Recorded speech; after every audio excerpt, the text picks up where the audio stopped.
Hello and welcome to Bicycle Touring Talk. My name is George Schlacek, and I cycled coast to coast across Canada. That's what this series is about. I absolutely love to talk about the adventures, hoping to inspire someone, somewhere, to explore their country by bicycle. Sometimes this works, and unfortunately, it can have tragic consequences. As much as I hate to admit it, cycling can be dangerous. No, it's not the cycling itself. Sure, you could make a bad move and fall off your bike, but how likely is that? The real risk is in sharing the road with motorized traffic. Some of you may be familiar with the channel Wheels on a Bike.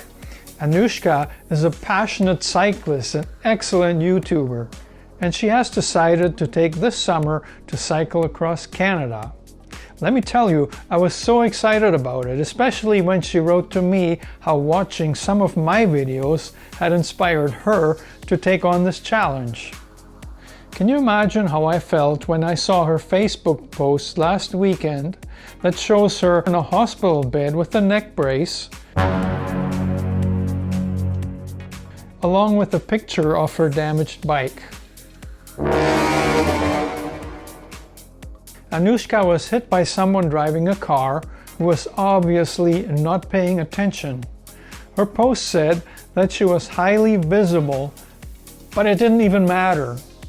Thankfully, she's okay aside from some bruises, but I doubt she'll finish her tour.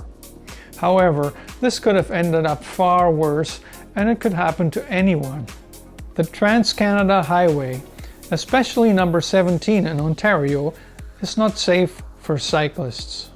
Anushka's accident happened near Deep River, which is in the northeastern part, about 200 kilometers west of Ottawa.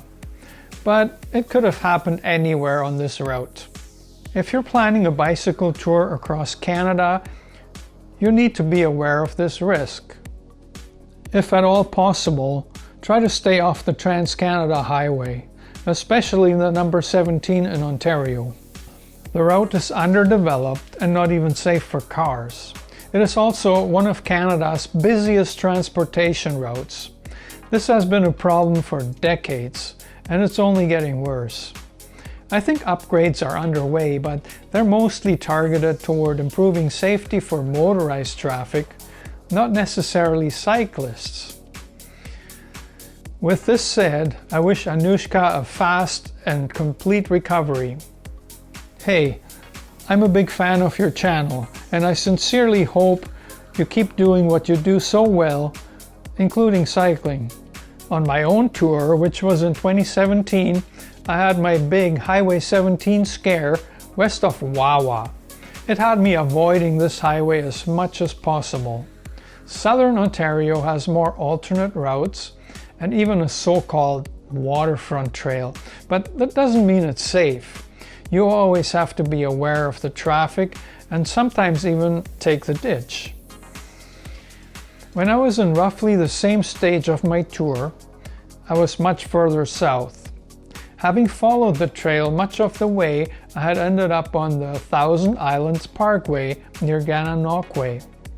It was at the visitor center there that I had met a nice couple from India who had invited me to spend the night with them in an Otentik cabin at the Rideau Canal campground near Merrickville. I had accepted the invitation, and it meant taking a different route than initially planned. Going north on Highway 5 seemed like the best option. The weather was extremely hot and humid with beautiful but intense sunshine. I first reached Athens and had a burger for lunch at the local chip stand, followed by some delicious ice cream. It was just what I needed, along with lots of water to give me the energy to keep going in the heat. The ride took me along several secondary roads with very light traffic and through a village named Jasper, which I found funny because it was the beginning of the August long weekend and a lot of people from Alberta like to spend that in Jasper, Alberta. Who would have known I made it to Jasper for the August long weekend? Look at that.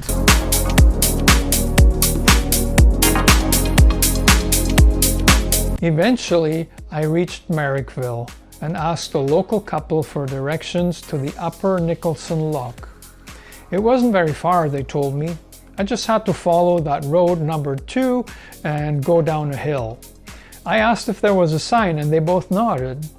The problem was that sign in question didn't say anything about the loch, so I went to a place called Burrett's Rapids before I got the feeling I might have passed the correct turnoff. When I eventually found someone I could ask, my hunch was confirmed, but I only had to backtrack about 5 kilometers. As soon as I finally arrived at the lochs, I spotted Jeet and his gang. I was received as if I was part of the family and felt very comfortable. We spent a great evening with lots of conversation. I learned a lot about India and even got to taste some authentic food. The canal was also interesting enough by itself, but I did not get to see the loch in operation until the next morning. What I found out was that it is the oldest canal of its kind that is still in operation today. While the waterway was constructed for defense purposes, it's being maintained as a recreational waterway by Parks Canada today. The night in the Otentik cabin was far more comfortable than camping. The next day was Saturday, August the 5th. Jeet and Madura were up relatively early, which suited me quite well. After we took turns using the bathrooms, we had breakfast together. Once again, I got to taste some authentic Indian food that was new to me, and I was treated like a member of the family. After breakfast, Madura asked me if I would like to spend the day with them to go sightseeing around the area. I declined. While I really enjoyed the company and the hospitality of my new friends, I was focused on my tour. The first week of August was almost over, and the plan was to reach St. John's, Newfoundland by the end of the month. Even at this point, it still seemed like a very ambitious goal. I left the park after we exchanged contact information. The first few kilometers, it looked like rain was going to catch up with me. It finally did, but by that time, I was 18 kilometers down the road at the McDonald's in Kemptville. I got to chat with some local people and tell them about my tour. I continued on Highway 43 at first, even though traffic was heavy and there was no shoulder to ride on. This is typical for many Ontario roads and quite risky for cyclists. After some distance, it got better. A strip of pavement beside the white line, just 2 feet wide, made a huge difference, and I felt much safer. Eventually, I ended up on a county road which still had a shoulder but almost no car traffic at all. I met a cyclist who was on his way to Sabrina, Ontario. He told me I could ride on roads like that one almost all the way into Quebec. He also told me about the Highland Games in Maxville, which I might want to check out. The weather was changing.